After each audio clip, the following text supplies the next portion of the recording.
Queridas, queridos, vamos a comenzar el volumen 20 de la obra del doctor Sigmund Freud.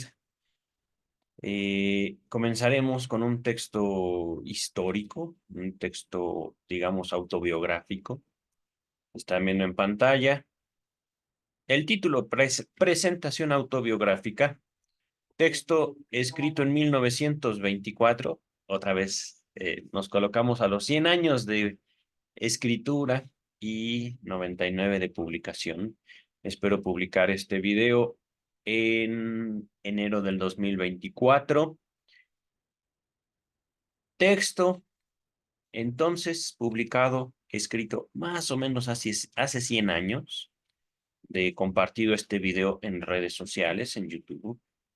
Están viendo el título original en alemán, ediciones en alemán. No veo eh, datos sobresalientes. Ajá.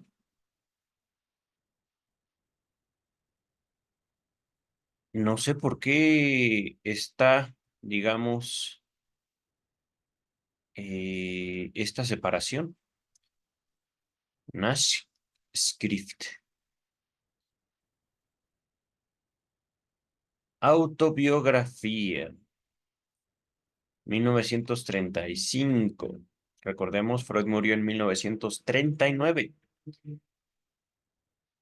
La edición impresa apareció simultáneamente con el título Un estudio autobiográfico, An Autobiographical Study, en Londres.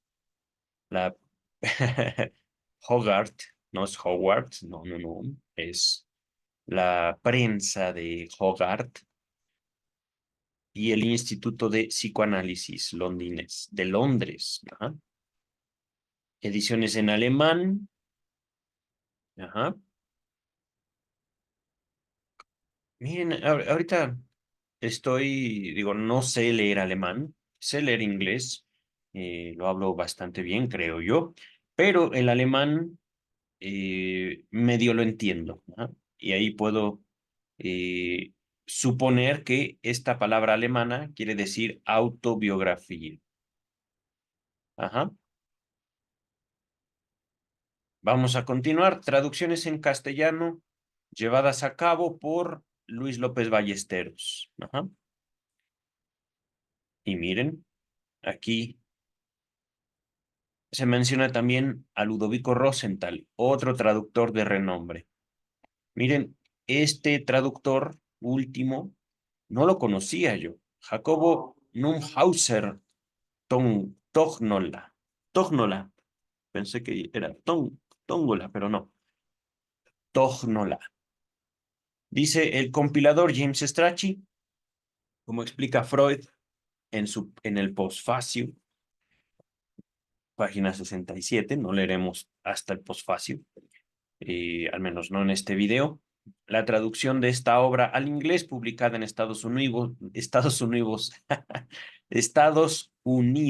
en Nueva York, Brentano 1927, fue incluida en el mismo volumen que el texto Pueden los legos ejercer el análisis, texto que supongo que vendrá en este mismo volumen.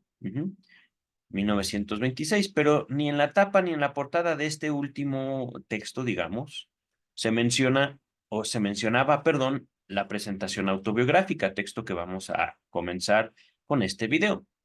Cuando 8 años más tarde otro editor norteamericano quiso volver a publicarla, le sugirió a Freud que la revisase y actualizase. Así fue como el material agregado apareció en inglés antes que en alemán. En Gesamtschriften, la primera compilación alemana, o bueno, una de las más importantes compilaciones de obras de Freud en alemán en su idioma natal, solo se da, por supuesto, el texto de la primera edición. En Gesamtwerk, el trabajo, la compilación de trabajos, publicado, volumen publicado en 1948, es casi una década después de la muerte de Freud, se ofrece una reproducción fotostática de aquella versión junto con las nuevas notas agregadas en la segunda edición. pero desgraciadamente se pasó por alto el gran número de cambios y agregados hechos en el cuerpo principal del trabajo. Por consiguiente, estos no figuran en las la compilación, ¿vale? Aunque sí se los hallará, naturalmente, en las ediciones del libro que aparecieron por separado en 1936 y 1946. En la traducción que sigue damos cuenta de ellos, perdón. Según Ernest Jones, el biógrafo oficial de Sigmund Freud, la parte fundamentalmente del escrito fue redactada en agosto y septiembre de 1924 y apareció en febrero de 1925. El posfacio fue terminado en mayo de 1935.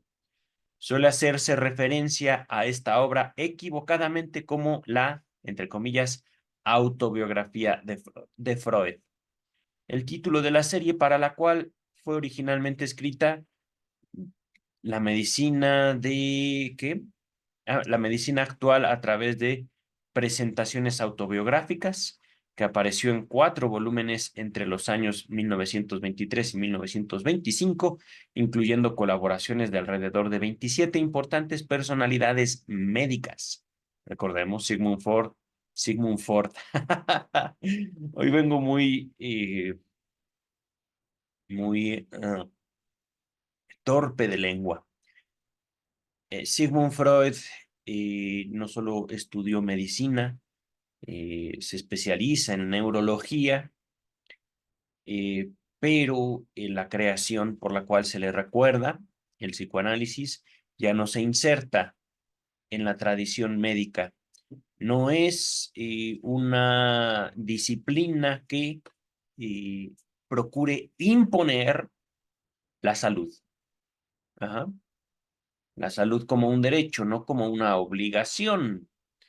Ahorita estoy haciendo uso de palabras para tratar de esbozar, tratar de describir la contribución de Freud a la historia de la humanidad. Ajá. Nace de la medicina, digámoslo así, la ciencia psicoanalítica, la disciplina creada por Sigmund Freud, pero no se inserta en la medicina. Ajá. Aún así, Freud no deja de ser parte de la historia de la medicina. Ajá. Ahorita voy a dejar hasta aquí mi comentario para no apartarme demasiado del texto. Entonces,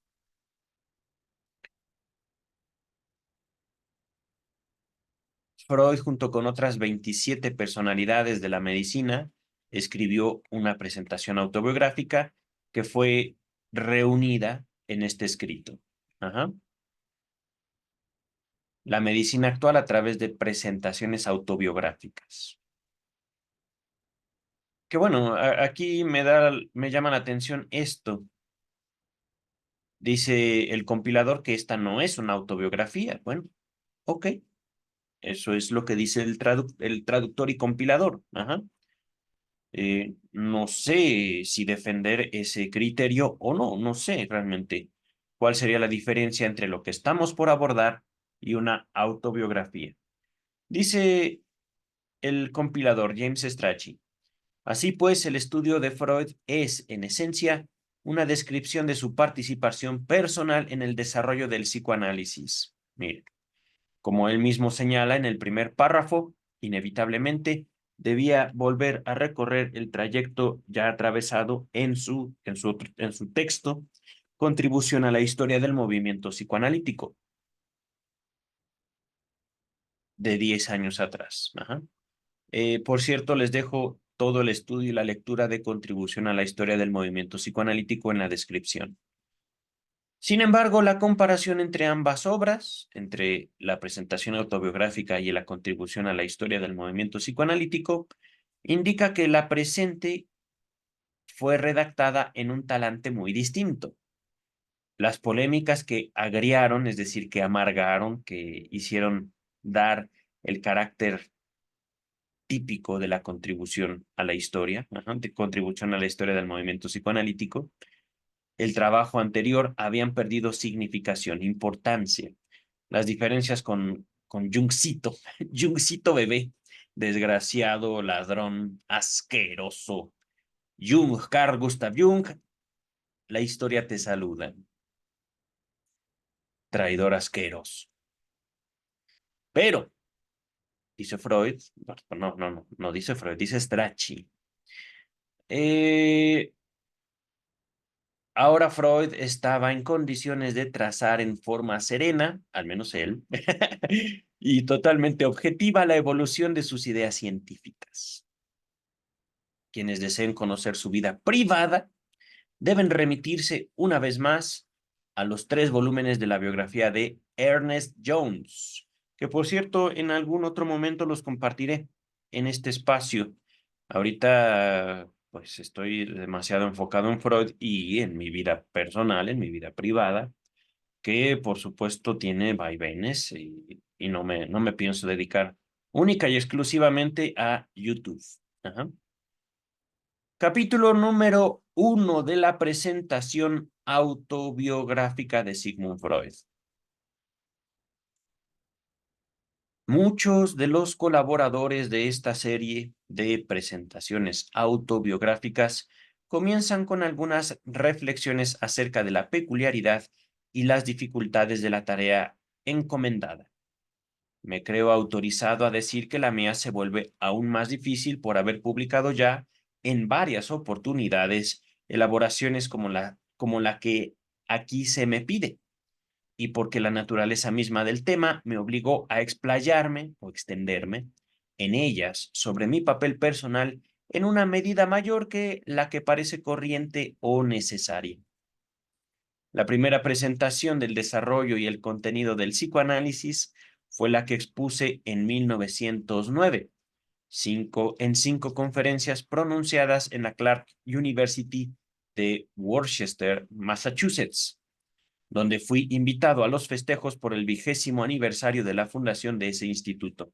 También les dejo las 5 conferencias completas en la descripción de este video, ¿vale?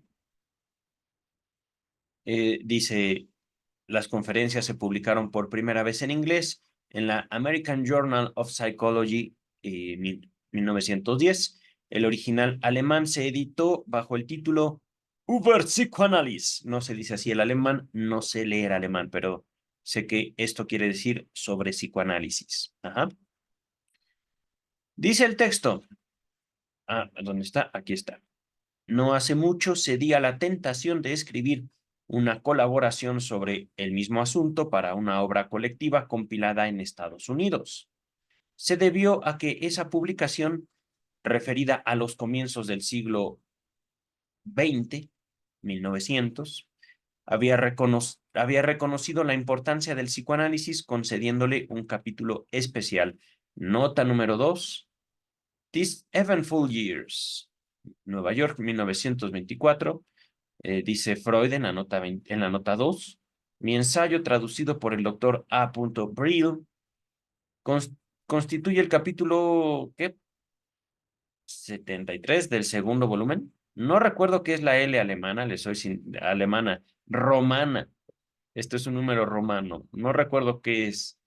Solo sé que esto de aquí quiere decir 23, pero la L creo que es 50. Creo, no estoy seguro. Realmente no me importa mucho. Pero no recuerdo exactamente eh, cuál era este otro texto, porque las 5 conferencias sí están, digamos, compiladas, ya estudiadas en este espacio, pero este otro texto, recuerdo esta referencia, pero no me acuerdo exactamente a qué texto de Freud se refiere. Lo voy a buscar. Ajá. Eh, Dice el texto, entre ambos escritos se sitúa el texto, contribución a la historia del movimiento psicoanalítico, que en verdad brinda todo lo esencial que tendría que comunicar para este lugar, perdón. Puesto que no puedo contradecirme, ni me gustaría repetirme sin cambio alguno, me veo obligado a procurar ahora una combinación diversa entre exposición subjetiva y objetiva, entre interés biográfico e histórico. Nota número 3. Esto es ya dicho por el traductor y compilador. En las ediciones de 1925, 28 y 48, el resto de este capítulo apareció impreso en un tipo de letra más pequeño. Mira, dice Freud, nací el 6 de mayo de 1856 en Freiberg, Moravia, un pequeño poblado de lo que hoy es Checoslovaquia. Antes de continuar, Freiberg, luego denominado Pribor. Ajá. Continúa Freud. Mis padres eran judíos y yo lo he seguido siendo. Qué bello. Acerca de mi familia paterna, del padre, creo saber que durante una larga época vivió junto al Rin, en Colonia. Y en el siglo XIV o en el XV, huyó hacia el este a causa de una persecución a los judíos. Y luego, en el curso del siglo XIX, emprendió la migración de regreso desde Lituania, pasando por Galicia, hasta instalarse en la Austria alemana.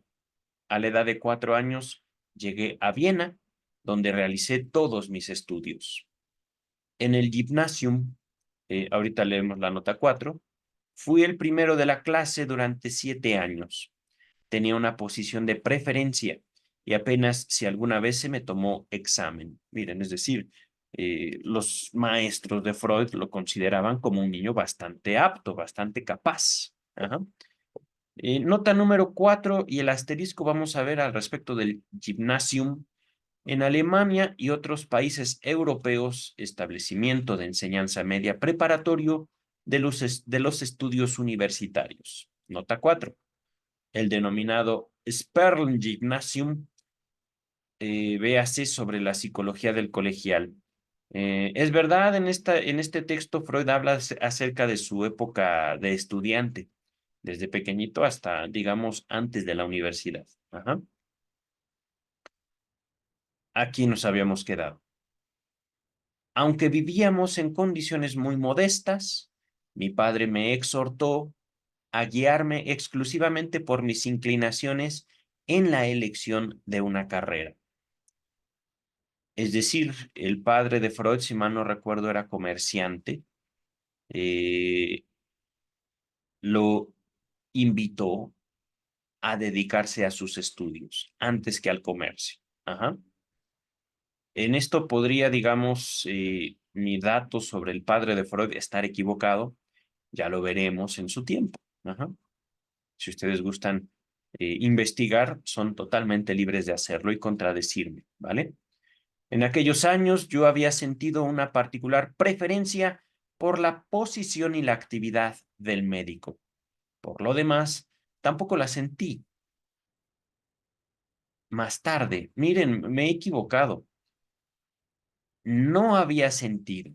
En aquellos años, siendo joven, no, me está negando, había sentido una particular preferencia por la posición y la actividad del médico.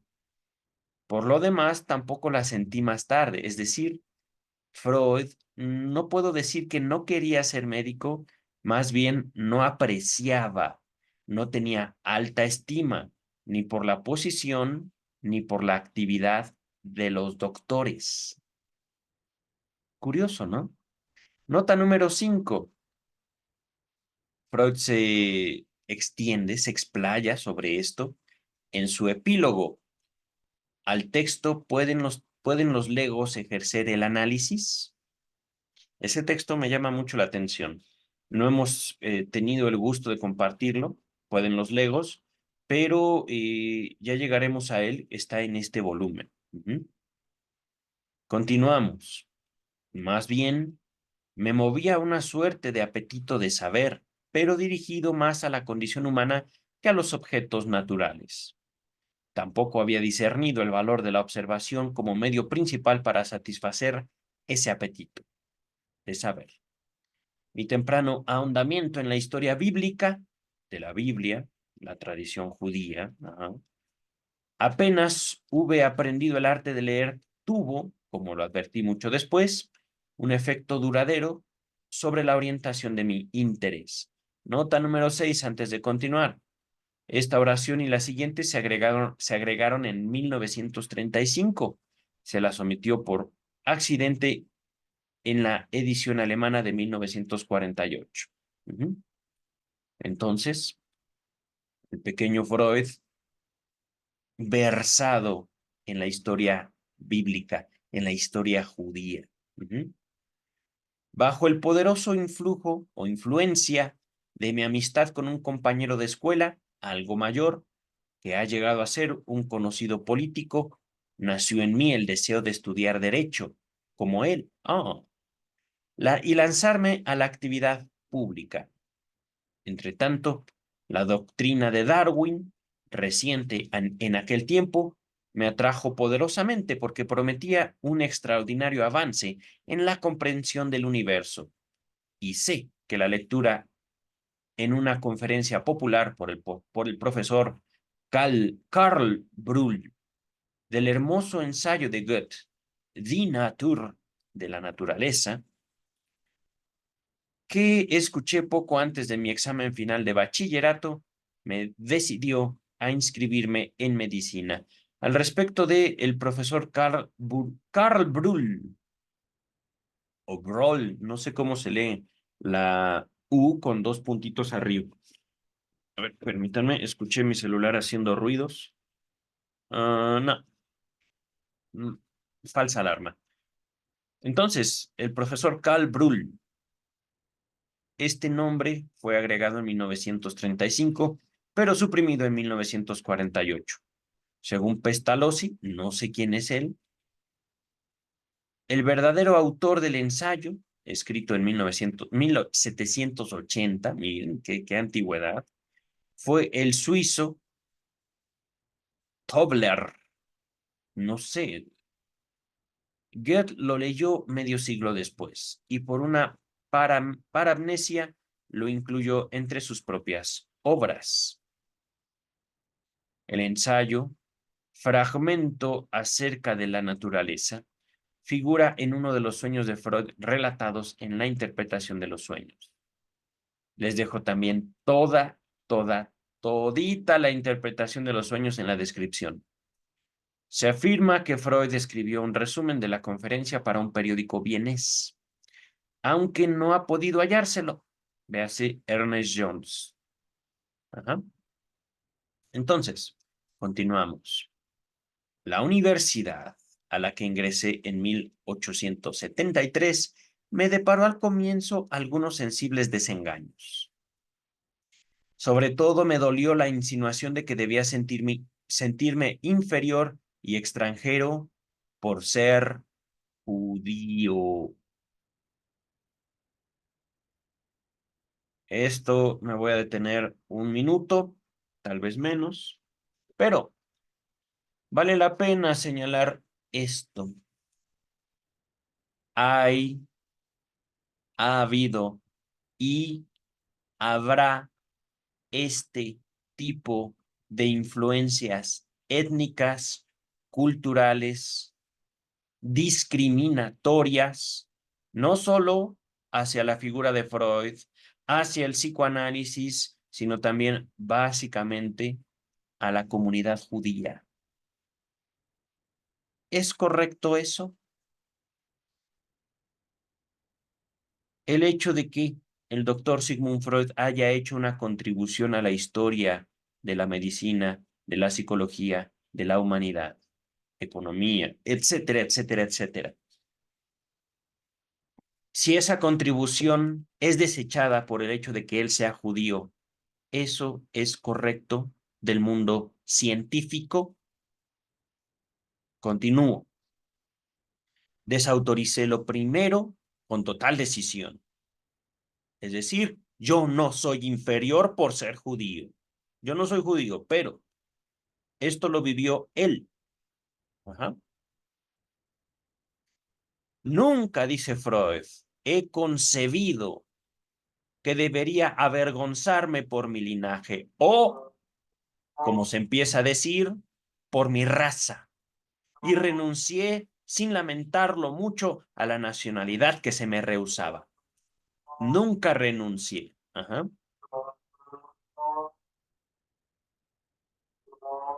Creía que aún sin esa afiliación habría en el marco de la humanidad un lugarcito para un celoso trabajador científico. ¡Mua! Por eso lo amo, doctor Freud. Un lugarcito chiquito. Ahora bien, estas primeras impresiones que recibí en la universidad tuvieron una consecuencia importante para mi tarea posterior, y fue la de familiarizarme desde temprano con el destino de encontrarme en la oposición y ser proscrito por la, entre comillas, compacta mayoría. Nota número 8. Alusión a la obra de Ibsen, Un enemigo del pueblo. Es decir, así se llama el texto de tal vez un poeta, a él no lo conozco. Ibsen. Véase también el texto, alocución ante los miembros de la Sociedad Británica, B'nai B'rith, Sociedad Judía. Les voy a dejar este texto que estoy subrayando, alocución, ajá, en la descripción. También ya lo hemos leído en este espacio. Regresando al texto, así se preparaba así se preparaba en mí al enfrentarme a esa separación, a esa discriminación, cierta independencia de juicio. Eso no lo había pensado así.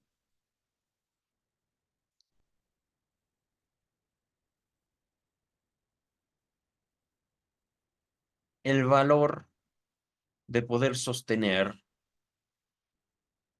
un juicio científico, un juicio con evidencias, un juicio con un método, aun cuando la comunidad científica sostenga un dogma, costumbres. Y hablo de la comunidad científica global, en en muchas disciplinas científicas. ¿Ustedes creen que no hay dogmas físicos, químicos? Los hay. Y estoy hablando de dogma cuando también podemos decir teorías. Ajá. Cuando las teorías científicas se convierten en dogmas, casi religiosos. Hablaré más de ciencia en otro momento. Ahorita continuamos. Además, en mis primeros años de universidad, hube de hacer la experiencia de que la peculiaridad y estrechez de mis dotes me negaban cualquier éxito en muchas de las disciplinas científicas sobre las que me había precipitado en mi ardor juvenil. Así aprendí a discernir la verdad de la admonición de Mefistófeles. Goethe, Fausto. ¿Ah? En vano rondará usted de ciencia en ciencia. Cada quien aprende solo lo que puede aprender. Nota número 9, Goethe, Fausto, parte 1, escena 4. ¿Ah? Al fin, dice Freud, en el laboratorio de fisiología de Ernest Bruck, hallé sosiego y satisfacción plena, así como las personas a quienes podía respetar y tomar como modelos. El propio maestro Bruck y sus asistentes Sigmund Exner y Ernst Fleischl von Marxow. Me asombra haber leído este apellido. Es decir, que me haya salido a la primera. El último de los cuales, una personalidad brillante, me concedió el título de amigo. Aquí varias notas al respecto de Ernest Bruck. Ernest Wilhelm von Bruck, profesor de fisiología. La siguiente nota, Sigmund Exner. Sigmund Exner nació de... miren, me omití las fechas de nacimiento y muerte de von Bruck. Aquí vemos la fecha de nacimiento, al menos el año y muerte, año de nacimiento y año de fallecimiento de Sigmund Exner. Fue sucesor de Brooke en la cátedra de fisiología.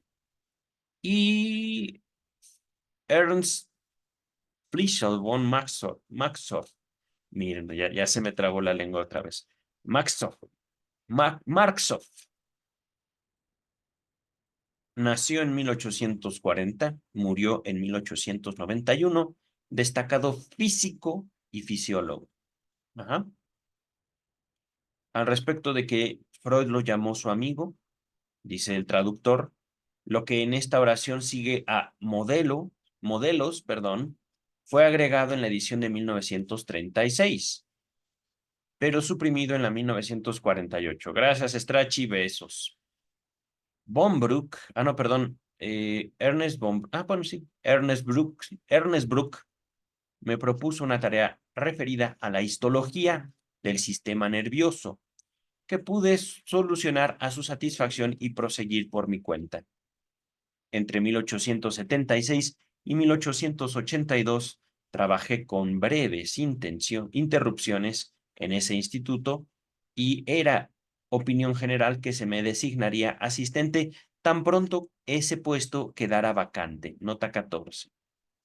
Se encontrarán muchas referencias a este periodo en el texto La interpretación de los sueños. Es verdad. Permítame, ya me dio sed. No le he quitado la etiqueta. Ah, no, pero esta no es una etiqueta de precio. Ok, regresamos al texto. No me atraían las disciplinas realmente médicas. Con excepción de la psiquiatría.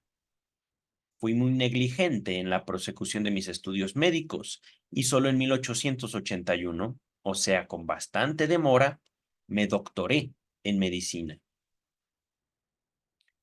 El giro sobrevino en 1882, cuando mi veneradísimo,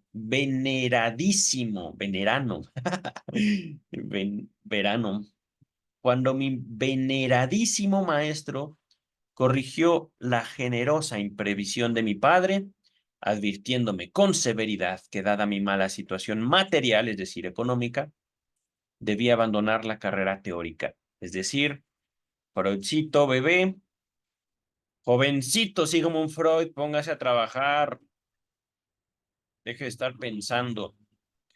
Seguí su consejo, abandoné el laboratorio de fisiología e ingresé como aspirante en el Hospital General. Nota 15. El hospital más importante de Viena. Miren, seguramente con mayor demanda tanto de la población como de sus profesionales. Dice el texto, pasado cierto tiempo fui promovido a, ¿qué? Médico interno. Secundarras. Y presté servicios en diversas secciones, dice Freud, entre ellas, durante más de 6 meses, junto a Maynard, cuya obra y personalidad ya me habían cautivado en mi época de estudiante. Al respecto de Maynard, nota 16. Theodor Maynard, profesor de psiquiatría, nacido en 1833, fallecido en 1892. Continuamos. Pero en cierto sentido permanecí fiel a la orientación de trabajo que primero había emprendido. Brooke me había indicado como objetivo de investigación la médula espinal de uno de los peces inferiores. ¿Amó cohetes? Petromizón. Discúlpeme, casi no leo en latín y mucho menos nombres científicos de peces. Ajá. Pero estaría interesante, esto lo podrán buscar ustedes en Google para saber cómo son esos pececitos. Nota 17 sobre el pez. La forma larval de la lamprea de río. Véase Freud, 1877 y 1878, y el resumen de sus trabajos como docente adscrito. Se los dejo al menos este resumen en la descripción, ¿vale? Dice Freud, y ahora pasaba al sistema nervioso central del ser humano, sobre cuya compleja estructura de fibras acababa de echar luz el descubrimiento de Flechig acerca de la no simultaneidad en la formación de las vainas medulares. Realmente no estoy entendiendo mucho de eso, ¿eh? No sé mucho de anatomía, me enseñaron en la universidad, pero no lo recuerdo muy bien. Nunca fue objeto de mi interés, hablo personalmente, ¿vale? Dice Freud, y el hecho de que al comienzo escogiera como único objeto de estudio la médula oblongata era una repercusión de mis primeros pasos. En total oposición a la naturaleza difusa de mis estudios en los primeros años de universidad, desarrollé por entonces la inclinación a concentrar mi trabajo exclusivamente en un tema o problema. Esta inclinación perduró en mí y más tarde me valió el reproche de unilateralidad. Y miren, reproche, supongo que tanto como médico como estudiante de medicina. Tal vez también pienso un poco en las diferencias entre Carl Gustav Jung y Sigmund Freud.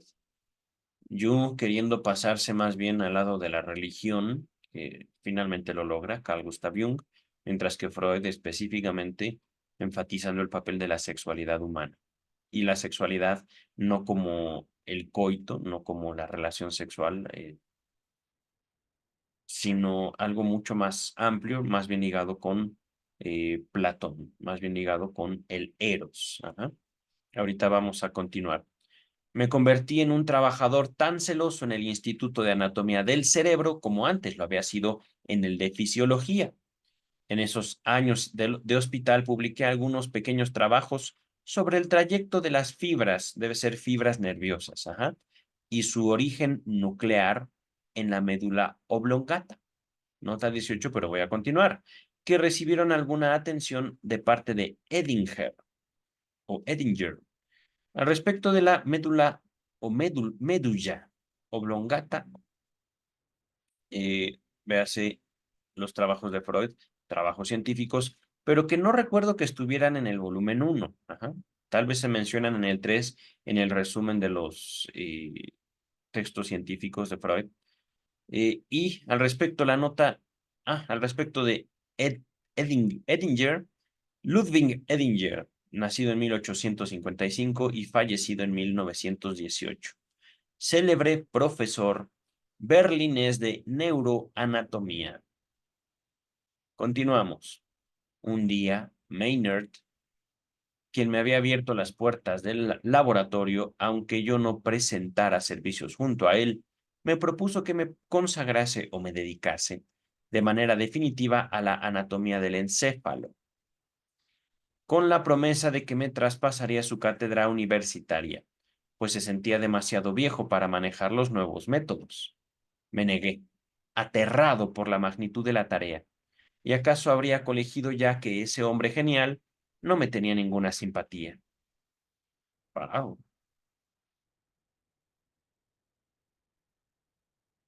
Es me pregunto, ¿qué quiere decir esto? Se me ocurrieron dos significados sobre esta frase. Que realmente eh, este ofrecimiento, dedícate a estudiar el encéfalo y te dejo mi cátedra, ajá, no era un reconocimiento, no era una forma de decir, eres buen trabajador, eres buen investigador, eres buen médico, dedícate a esto, te ofrezco trabajo. Y es, digamos, algo muy particular. Esta es una interpretación de esta frase, ¿vale? Ese hombre genial no me tenía ninguna simpatía. Ajá. Es decir, no me estaba haciendo un favor, no estaba yo recibiendo algo bueno.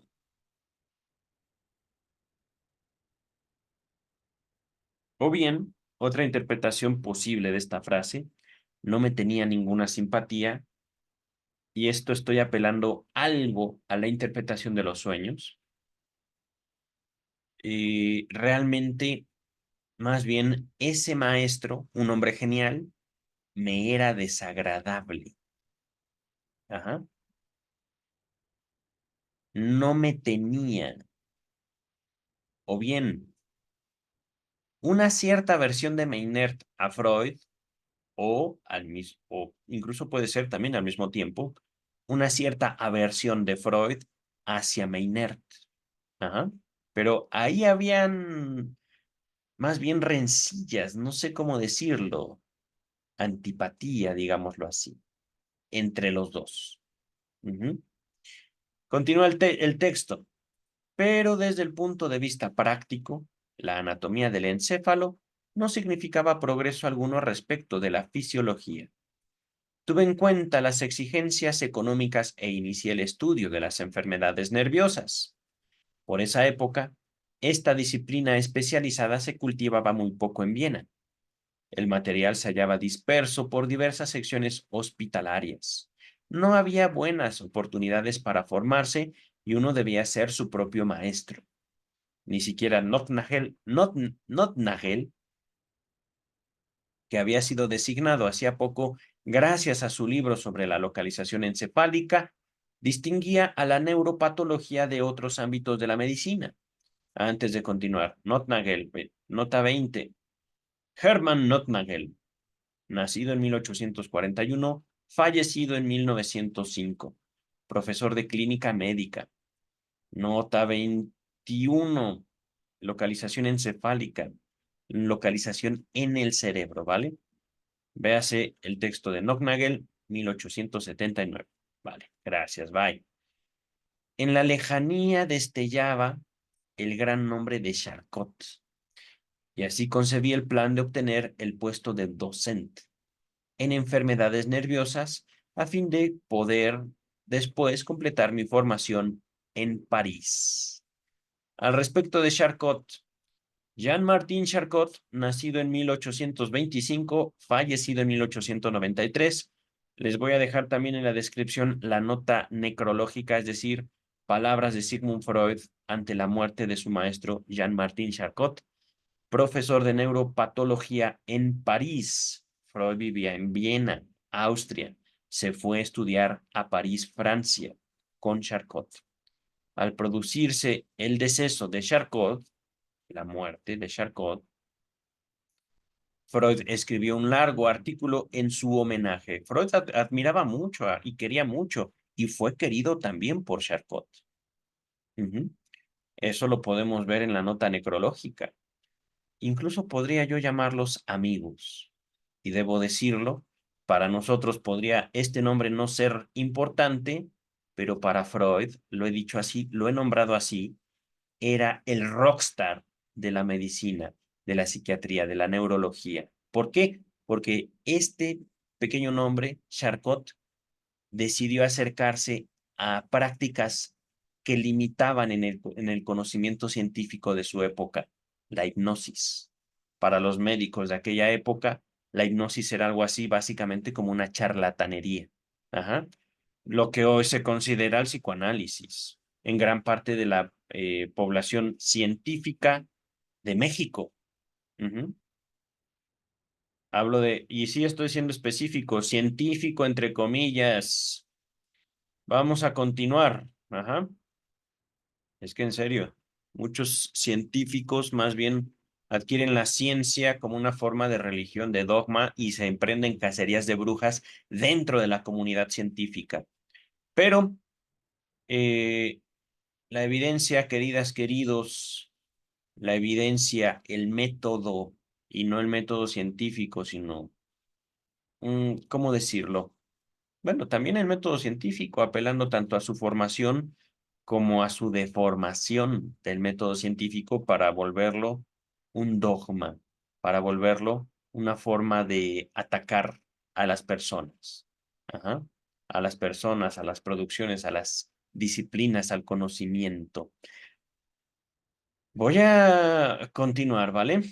Eh, aquí, al respecto de la palabra docent, parece que quiere decir docente, maestro, o private docent, docente adscrito. Este cargo no tiene una equivalencia exacta en las facultades de medicina de otros países. El private docent No forma parte del claustro de profesores permanentes ni percibe sueldo alguno, pero se le permite dictar una serie de clases sobre temas vinculados al programa de estudio. Es un puesto muy cotizado y de gran prestigio, pero miren, ¿cómo? Yo me pregunto, es muy cotizado y de gran prestigio, ok, pero no te da para vivir, no te pagan por ello. A mí, al menos, como mexicano del año ya 2024, me parece una aberración académica, una aberración económica, una aberración social, lógica. Pero, miren, aún estos videos de YouTube pagan poquito, pero pagan, ¿no? Y digo poquito porque ciertamente debemos reconocernos, queridos, queridas, aquellos que buscan y que desean el conocimiento, somos raros, somos pequeños, somos una pequeña población, pequeños en el sentido estadístico. Aquellos que estamos dispuestos a perdonarle a Freud el hecho de que haya sido judío, de que no haya negado su religión, su origen étnico, y que nos acerquemos a sus escritos en busca de conocimiento. Pocos,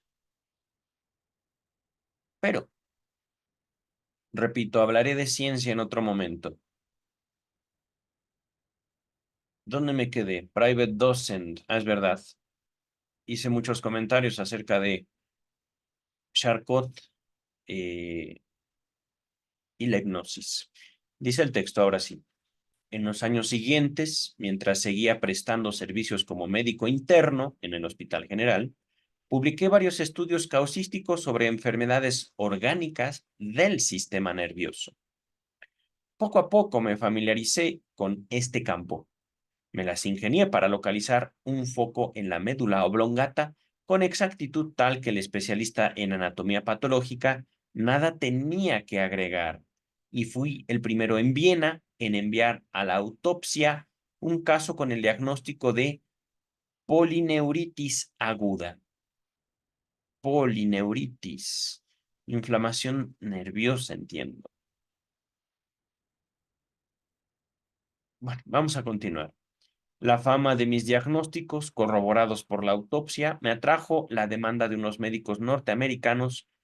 La demanda quiere decir no una demanda legal, sino la solicitud. Ajá.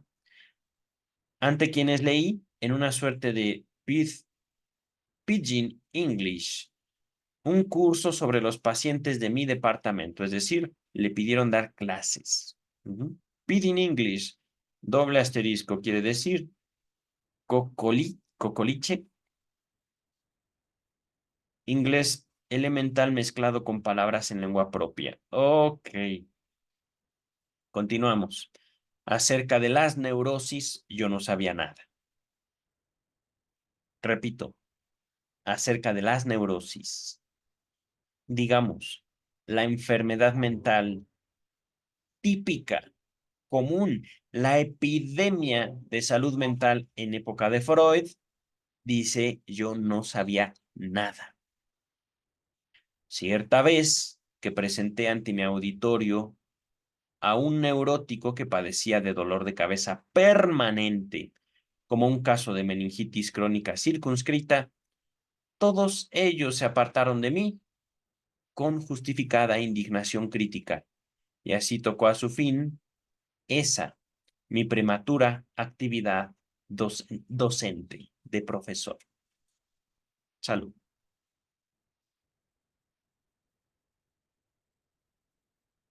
Nótese en mi descargo que en ese tiempo en Viena aún autoridades mayores que yo solían diagnosticar la neurastenia como tumor cerebral.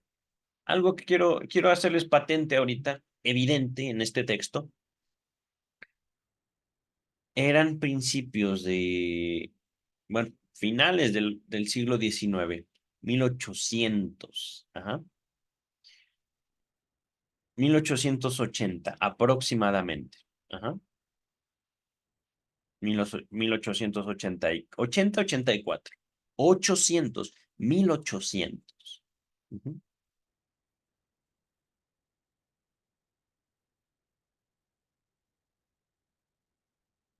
En aquellos tiempos, Freud, sin saber nada de neurosis, lo acaba de decir, se equivocaba en diagnósticos. Meningitis crónica. Ajá. Lo podríamos buscar en Google, de hecho los invito a buscarlo ustedes. No voy a interrumpir este video.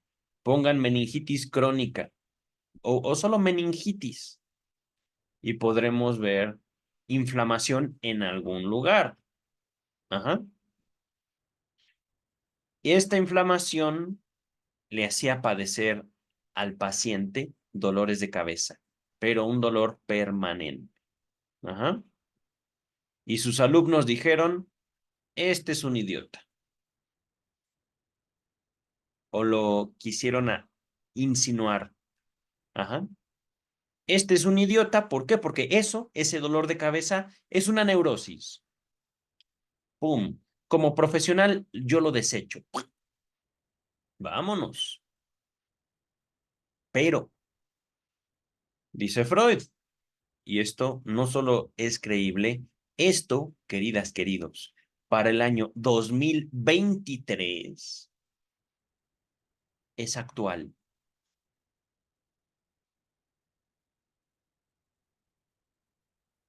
Dice Freud, para 1880-84, más o menos.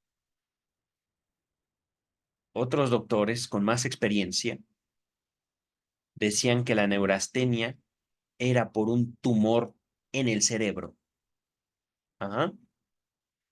Busquen la historia de hecho les dejaré en la descripción una referencia externa a un video de YouTube sobre la historia de las, ¿cómo se llaman? Las lobotomías. Ajá. Y es que, queridas, queridos, aún para el año 2023, 2000, perdón, 2024 ya, el cuerpo tiene muchos misterios, el cuerpo humano, y misterios para la medicina, para gente que tiene la capacidad, la tecnología para ver incluso las células, la composición celular. Tecnológicamente hemos avanzado muchísimo desde 1880, pero aún existen misterios. Y uno de los misterios más grandes para la medicina del 2024 sigue siendo lo que se denomina la mente humana. Ajá. En aquellos tiempos se hablaba de neurosis. Ajá. Se hablaba de neurastenia. Hoy se habla de otras cosas que tampoco tienen cura. Pero, y nuestra tecnología y nuestros avances científicos, médicos, bueno, hay cosas para las cuales no hay cura. Enfermedades crónicas, se dicen. Para las enfermedades mentales, se dicen. Ajá. Vamos a continuar. Con esto les quiero decir, hay hay necesidad de seguir desarrollando la ciencia, queridas, queridos, y también fue un atraso terrible para la ciencia del 2024 lo que se hizo con la obra de Freud. No es superación personal el psicoanálisis, no es un empeño moral de hacernos buenos. Tampoco se inserta en la medicina de tenemos que curarte tu alcoholismo, tu depresión, tu ansiedad. Esas cosas son del demonio, son malas. Bendito sea. Mejor me limito en mi comentario, ¿vale? Dice el texto, ahora sí, continuamos. A comienzos de 1885, recibí el cargo de docente adscrito en neuropatología, gracias a mis trabajos histológicos y clínicos. Poco a poco, tras la caída Tras la cálida recomendación de Brooke, se me adjudicó una beca de viaje de considerable valor. Y bien, entonces, bueno, voy a continuar. Nota 23, la suma fue de 600 florines. Véase informe sobre mis estudios en París y Berlín. Les dejo ese texto en la descripción, ¿vale? El otoño de ese mismo año viajé a París, 1885.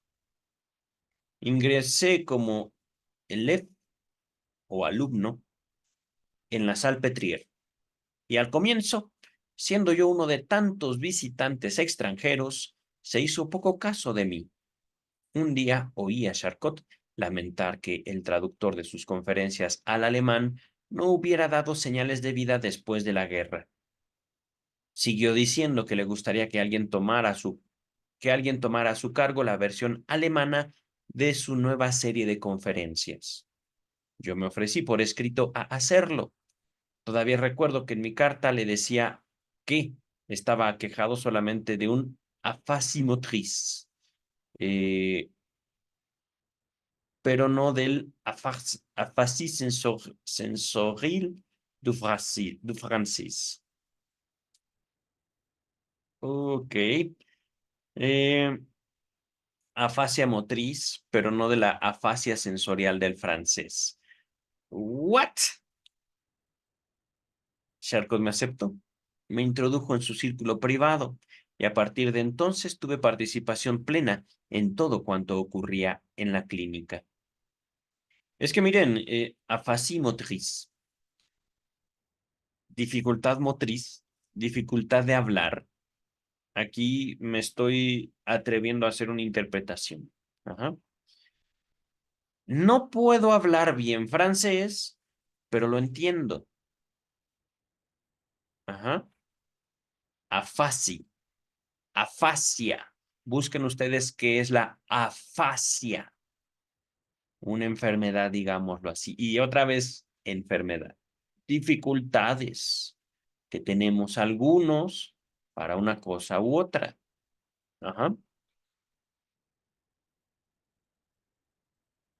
Voy a dejar mi comentario hasta ahí, esperando que ustedes por su lado, por iniciativa propia, busquen qué es una afasia. Y seguramente en estas definiciones de afasia se va a nombrar el cerebro, la neurología, etcétera. Vamos a continuar ahorita. Mientras esto escribo, recibo numerosos ensayos y artículos periodísticos de Francia que atestiguan una fuerte renuencia a aceptar el psicoanálisis y suelen sustentar las más peregrinas tesis acerca de mi relación con la escuela francesa. Por ejemplo, leo que aproveché mi estadía en París para familiarizarme con las doctrinas de Pierre Janet y emprender luego la huida con el fruto de mi robo. Por eso quiero dejar expresamente consignado que en el nombre de Janet nunca se mencionó durante mi permanencia en la Salpêtrière. Qué curioso que después de su muerte haya sido un francés quien sostuvo el psicoanálisis y no su hija, doctor Freud. Bueno, hay mucho que decir también al respecto. Ciertamente esta frase mía, esta aproximación de mencionar a Jacques Lacan como el pilar del psicoanálisis después de la muerte de Freud, podría ser justa e injusta al mismo tiempo, al desconocer también, digamos, el trabajo de Anna Freud. Pero hay mucho, queridos, de la historia del psicoanálisis valioso que destacar para el año 2024. Ahorita voy a omitir más mi conocimiento y mi probable ignorancia al respecto de la historia del psicoanálisis antes, durante y después de la muerte de Freud, la influencia de Lacan, pero regreso al texto, ¿vale? De todo lo que vi junto a Charcot, lo que me causó la máxima impresión fueron sus últimas indagaciones acerca de la histeria, que, en parte, se desarrollaban todavía ante mis ojos. Oh, qué bello. Es que ser parte de la historia. ¡Oh, no! Me emociona eso. Me refiero a la demostración del carácter genuino y acorde a la ley de los fenómenos histéricos. ¿Qué quiere decir esto? Nota 24. En una carta a Fliss del 4 de diciembre de 1896, Freud menciona este epígrafe como las altivas palabras. Miren, no sé también el francés, no me atrevo. Introité, e, iri, no sé, no puedo pronunciar eso. Con las con que encabezaría un libro sobre psicología de la histeria, que proyectaba escribir, aunque nunca lo hizo. Más habitual es encontrar citada esta frase en la forma, ok, entrad, pues aquí también están los dioses. Y me parece que no es francés, me parece que es latín. Ajá. Lessing la usó a sí mismo como epígrafe para su drama Nathan dir Vis. Aristóteles, en el texto De Partibus Animalium, la atribuye a Heráclito. Miren, sí, efectivamente. Bueno, no, pues sí. Debe ser latín porque el griego no tiene esas palabras, digo esas letras, perdón. Entonces, Freud, con Charcot, encontró la demostración del carácter genuino y acorde a la ley de los fenómenos histéricos. La frecuente aparición de la histeria en varones, en hombres, biológicamente hablando, la producción de parálisis y contracturas histéricas mediante sugestión hipnótica.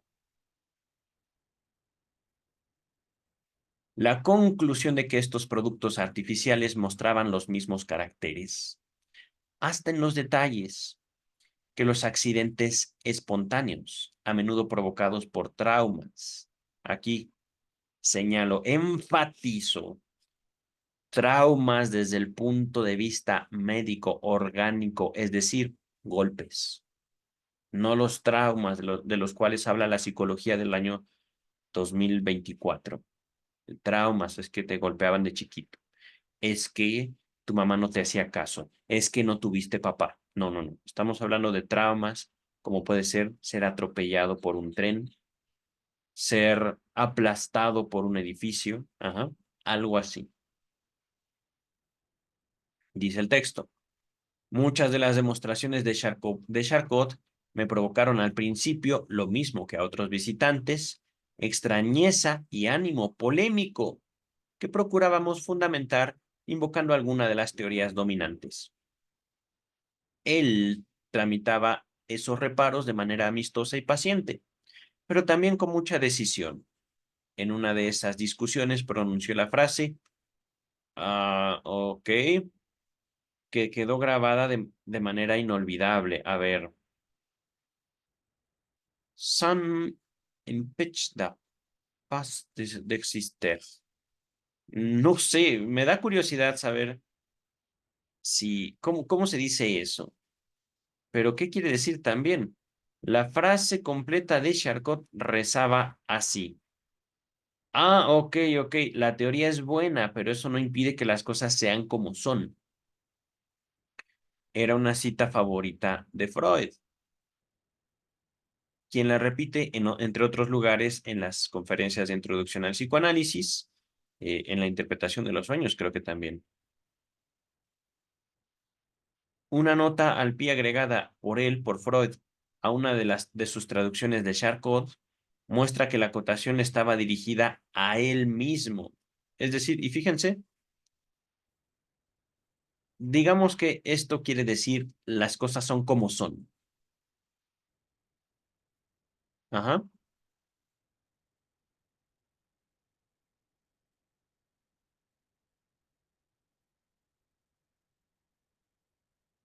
Otro día me dedicaré a estudiar esa frase para poder pronunciarla de manera correcta. Dice el texto. Es bien sabido que hoy no permanece en pie todo lo que Charcot nos enseñó entonces. Una parte se ha vuelto incierta y otra no resistió. Evidentemente, la prueba del tiempo. Pero es bastante lo que ha quedado y merece valorarse como patrimonio duradero de la ciencia. Antes de abandonar París, combine con el maestro el plan de un trabajo comparativo de las parálisis histéricas con las orgánicas.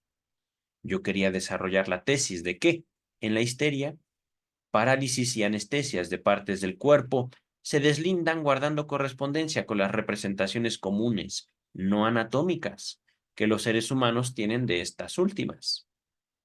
Él estuvo de acuerdo, pero fácilmente se echaba de ver que en el fondo no tenía particular preferencia por ahondar en la psicología de la neurosis. Nota 26. Alrededor de 7 años más tarde, Freud publicó un trabajo en francés sobre el tema. Les dejo, voy a buscar ese texto, 1893,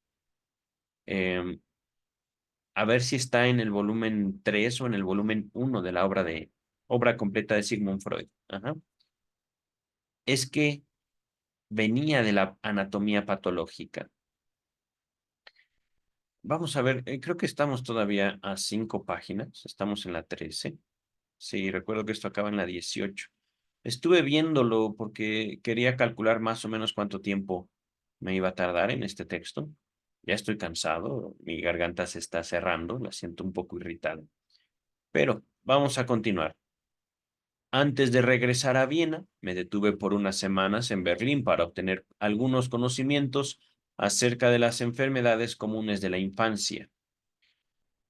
Kassovitz, quien dirigía en Viena un sanatorio público de enfermedades infantiles, me había prometido abrir en él un departamento para las enfermedades nerviosas de los niños. Antes de continuar, Max Kassovitz, nació en 1842, murió en 1913, era un pediatra vienés. Ajá, pediatra. En Berlín, hallé amistosa acogida y estímulo de parte de Baginski. Nota 28. Adolf Baginski, nacido en 1843, fallecido en 1918. Era director de la revista pediátrica en la que Freud colaboró con reseñas sobre temas neurológicos. Agüita, agüita. Un segundo. Hmm. Bien. En el curso de los años siguientes, publiqué desde el Instituto de Kassovitz varios trabajos de mayor aliento sobre las parálisis encefálicas unilaterales y bilaterales de los niños. Nota 29. Estas notas ya me cansaron. Trabajos publicados en 1891 y 1893. Por esos, por eso, años después, en 1897, Notnagel me encargó la elaboración del tema correspondiente para su gran Handbuch der... ah, Nota 30, no me atrevo ya a leerlo. Ah, no trae la traducción.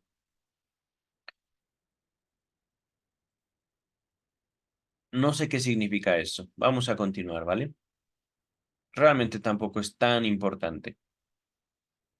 En el otoño de 1886 me instalé en Viena como médico y contraje matrimonio con la muchacha que durante más de 4 años me había estado esperando en una ciudad distante. Eso es muy bello, de hecho, esa parte de la historia de Freud. Puedo contar aquí retrospectivamente que de qué manera fue culpa de mi novia que yo no alcanzara fama, ya que ya en esos años de mi juventud. ¿What? Nota 31. A ver, a ver. Este episodio es narrado en detalle en la biografía de Jones. Ya me dio curiosidad, pero si ustedes quieren adelantarse, capítulo 6 de la biografía oficial de Freud, ¿qué querrá decir Freud con eso? No lo sé. Continuamos. un interés colateral pero profundo, me había movido en 1884 a solicitar a la casa Merck cocaína, alcaloide poco conocido en esa época, y estudiar sus efectos fisiológicos. Antes de continuar, nota 32, laboratorio de productos medicinales establecido en Darmstadt.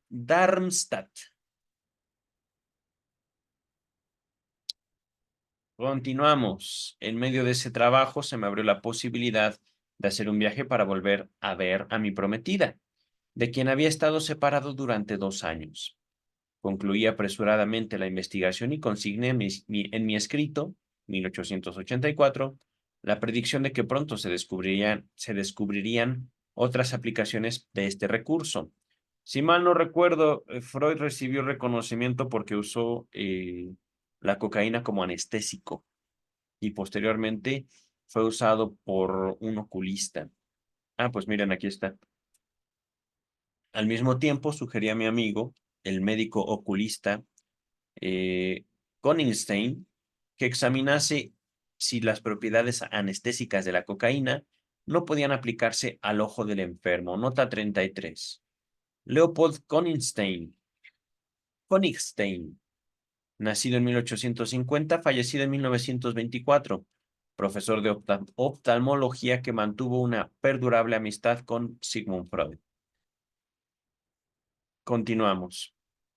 Cuando regresé de mis vacaciones, me encontré con que no él, sino otro amigo, Carl Kohler, ahora en Nueva York, a quien también le hablara yo acerca de la cocaína, había realizado los experimentos decisivos con el ojo animal, presentándolos en el Congreso de Oftalmología de Heidelberg, o Heidelberg. Ajá. Así, Kohler es considerado con derecho el descubridor de la anestesia local mediante cocaína, que tanta importancia ha adquirido para la cirugía menor, pero no guardé rencor a mi novia por la interrupción de entonces. Nota 34. En 1925 se leía aquí mi negligencia de entonces, frase reemplazada en 1935 por la interrupción de entonces. Esta modificación no se introdujo en la edición de 1948. Continuamos. Vuelvo al año 1886, en que me instalé en Viena como especialista en enfermedades nerviosas. Tenía la obligación de dar cuenta ante la Gesellschaft der Arts, Sociedad de Medicina, de lo que había visto y aprendido junto a Charcot, perdón. Solo que encontré mala acogida o mala recepción. Personalidades rectoras como su presidente, el médico internista Bamberger, declararon increíble lo que yo refería. Meinert me desafió a buscar en Viena y presentar ante la sociedad casos como los que yo había descrito. Lo intenté, pero los médicos jefes en cuyo departamento los hallé me rehusaron, es decir, cuando encontró a los enfermos, a los casos, me rehusaron su autorización para observar esos casos o trabajar con ellos. Uno de esos médicos, un viejo cirujano, me espetó directamente. Pero, colega, ¿qué puede hacer usted? ¿Cómo puede usted decir tales disparates? Histerón, literal, significa útero. ¿Cómo podría haber, cómo podría ser histérico un varón? Fíjense, hablando de doctrinas y discriminación y misoginia directa pura en la historia de la medicina y el valor, el coraje de este caballero a mis espaldas, el doctor Sigmund Freud, dijo, hay varones histéricos. Y esto fue lo que le contestaron, entre otros. La histeria es de mujeres. Ajá. No nos tires nuestro teatrito. Que por cierto hay un libro muy bueno, El Teatro de las Histéricas. Se lo sugiero. Habla acerca de la historia de Charcot, un poco de Freud, pero acerca de la historia de la salud mental principalmente. Y esto es, por supuesto, el interés mío. Vamos a continuar. En vano objeté que solo necesitaba disponer del caso y no que se aprobase mi diagnóstico. ¡Wow! Por fin descubrí, fuera del hospital, un caso de hemianestesia histérica clásica en un varón, a quien presenté ante la sociedad médica. Les dejo este texto en la descripción, también un caso de hemianestesia en un varón histérico. Lo encontrarán leído y estudiado en la descripción de este video. Esta vez se me aplaudió, pero no se mostró ulterior interés en mí. Me quedó inconmovible la impresión de que las grandes autoridades rechazarían mis novedades. Así, con la histeria masculina y la producción sugestiva de parálisis histéricas, me vi empujado a la oposición. Un segundo. Agüita.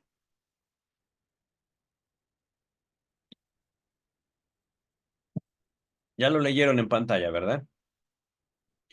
Poco después se me cerró el acceso al laboratorio de anatomía cerebral y durante un semestre no tuve dónde dictar mi curso.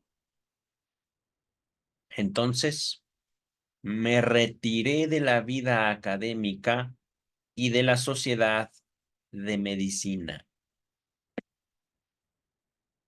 Hace ya una generación que no la visito. Oh, sí. Eso es ciencia, queridas y queridos. Encontrar descubrimientos que atenten en contra del orden, de la jerarquía, del poder médico y decir, eso no, eso es ciencia. No, no lo es. Pero eso lo vivió este caballero a mis espaldas. Nota 35 al respecto del laboratorio de anatomía cerebral. Freud comenta su relación con Meiner entre las asociaciones de uno de sus propios sueños. Ajá. Véase la interpretación de los sueños. Les dejo toda la interpretación. Es una lista de reproducción en este canal, donde encontrarán que cada video tiene en la descripción su número de página. Ese es un trabajo pendiente que tengo de varios volúmenes ahorita leídos ya y compartidos en YouTube. Continuamos. Si uno quería vivir del tratamiento de enfermos nerviosos, era evidente que debía ser capaz de prestarles alguna asistencia. Mi arsenal terapéutico comprendía solo dos armas, la electroterapia, es decir, aplicar choques, y la hipnosis, puesto que enviarlos tras una sola consulta a un instituto de cura de aguas no significaba un ingreso suficiente. En cuanto a la electroterapia, me confié al manual de W.Erb, ahí no hay nota, qué curioso, que ofrecía detallados preceptos para el tratamiento de todos los síntomas de padecimiento nervioso. Por desdicha, pronto averiguaría que la obediencia a esos preceptos nunca servía de nada, y lo que yo había juzgado decantación de una observación exacta era una, ¿qué? Construcción fantástica. La intelección de que la obra del autor más destacado de la neuropatología alemana no tenía más relación con la realidad que alguno de los libros de sueños egipcios, entre comillas, que se vendían en nuestras librerías populares era dolorosa. Pero sirvió para minar otro poco la fe en la autoridad, de la que yo no estaba todavía exento. Así dejé de lado el aparato eléctrico, aún antes que Moebius pronunciara la palabra salvadora.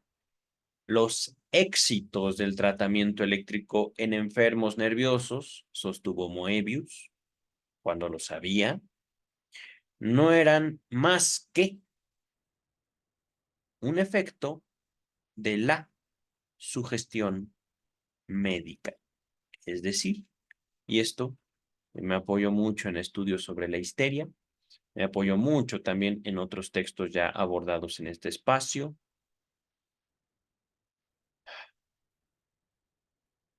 La influencia que no nace del médico, sino que aterriza en él. ese cariño, ese respeto, ese miedo que se tiene sobre ciertas personas, sobre ciertas figuras en la sociedad y en la cultura. Aquí dice Moebius, sugestión médica. Yo no creo que eso sea sugestión médica.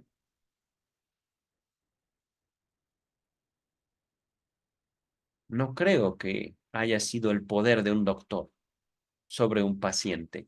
Más bien, el poder del paciente que el médico le regresa. Voy a dejar hasta ahí mi comentario. Y solo para relacionar este comentario, el poder de la transferencia no viene del analista, viene del analizante. Ajá. Continuamos. Con la hipnosis, las cosas andaban mejor. Siendo todavía estudiante, había asistido a una demostración pública del Magnetesor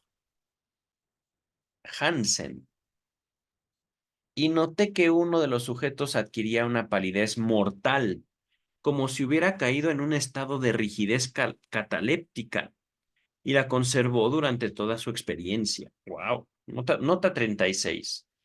Carl Hansen, nació en 1833, falleció en 1897.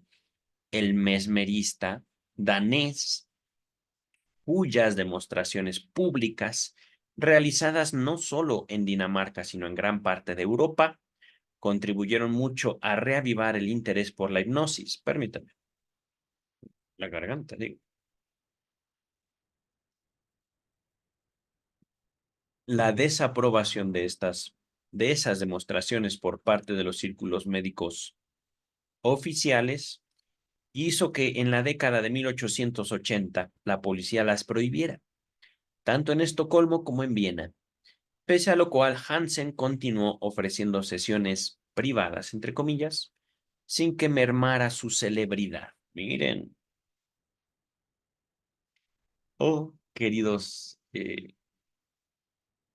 censuradores. Dice Freud, esta experiencia con la hipnosis afirmó mi convencimiento de que los fenómenos hipnóticos eran genuinos.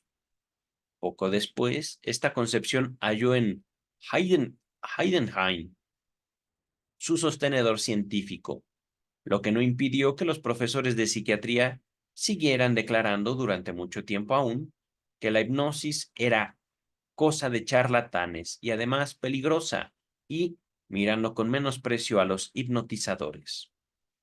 En París, yo había visto que se utilizaba sin reparos la hipnosis como método para crear y volver a cancelar síntomas de los enfermos. Repito, en París, con Charcot. De hecho, la película que me motivó a mí a estudiar psicología buscando a Freud, cosa que no ocurrió. La película que me llevó a estudiar psicología fue... Ah, se me olvidó, la encuentran en YouTube.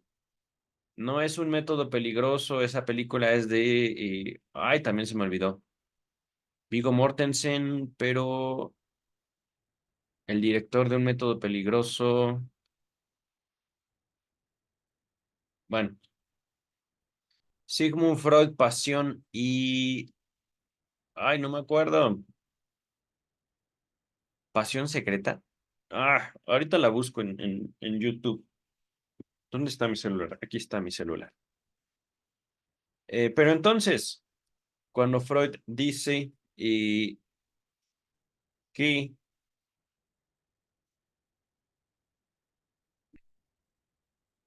en París vio cómo la hipnosis generaba síntomas, fue justamente porque era posible y sigue siendo posible crear anestesias, crear parálisis a través de la hipnosis. De hecho, hay otra película, eh, esta es una de terror y es actual, creo que se llama Corre.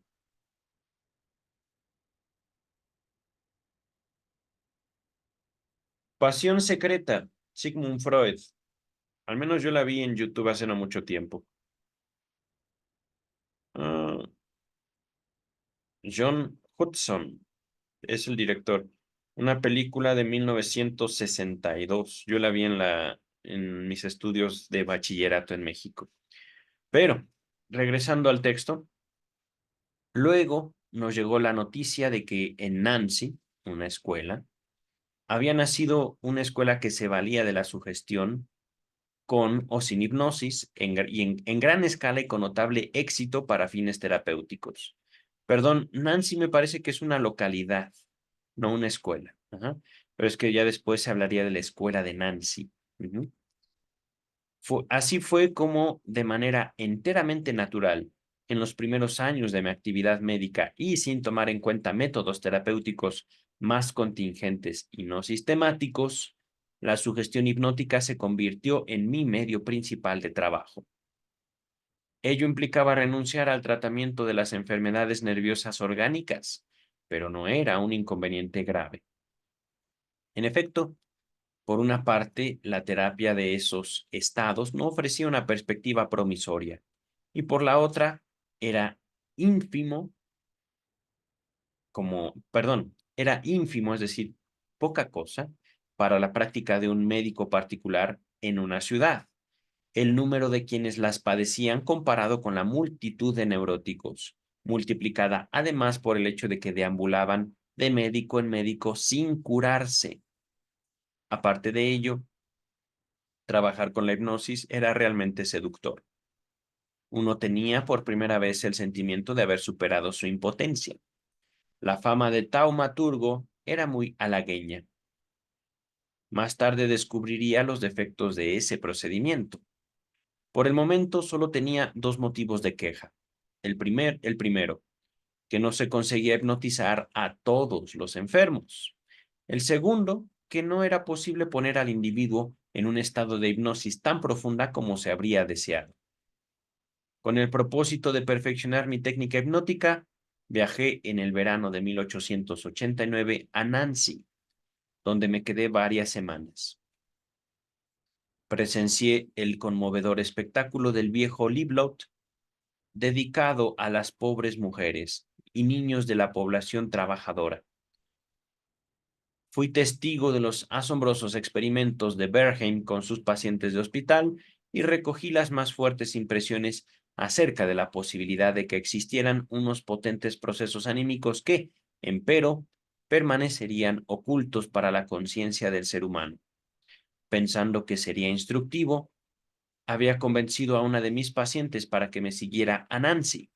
Era una histérica destacada, de dotes geniales, que me había sido encomendada porque nadie sabía qué hacer con ella.